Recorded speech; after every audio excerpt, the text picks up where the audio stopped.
Okay friends, before we get started, the first thing that I want to mention is you want to be safe, so have hand protection and eye protection. The next thing we're going to talk about is safely raising and supporting the vehicle so the suspension's hanging. So come right underneath here, this is where you're going to support the vehicle in the front. Now with the front of the vehicle safely raised and supported, we're going to remove all 5 of our 19mm lug nuts.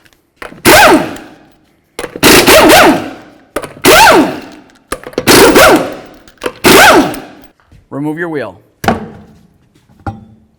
First, what I like to do is remove the sway bar link from the front strut. So I'm going to use some locking pliers, come from the back side right here, and just try to hold onto the stud so it can't spin. All right, let's get this off of here. Okay, now that we have the sway bar link off of here, we need to go over to the other side of the vehicle and remove the sway bar link from the strut as well. That way there we can move the sway bar up and down as needed to get to that mounting nut.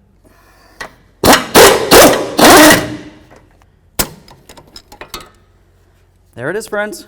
Okay, friends, now it's going to be time to put in our brand new front sway bar link. One thing I like to mention is it's always a great idea to do these as a pair, and if that's the case, now's the time to do it. So let's go ahead and put this in, starting with the bottom.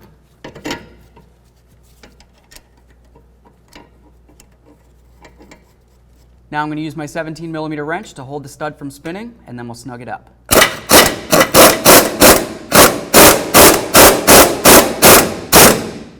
If you were to try to torque this, you'd want to torque it to 48 foot-pounds. It's going to be very difficult to torque because as you try to twist, it's going to want to lift up on the bar.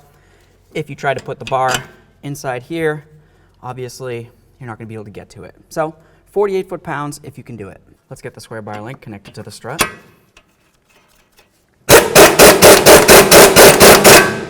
Let's torque this to 48 foot-pounds. We're going to go ahead and put the wheel on here. We'll start all the lug nuts, we'll snug them up, and then we'll torque them to 100 foot-pounds.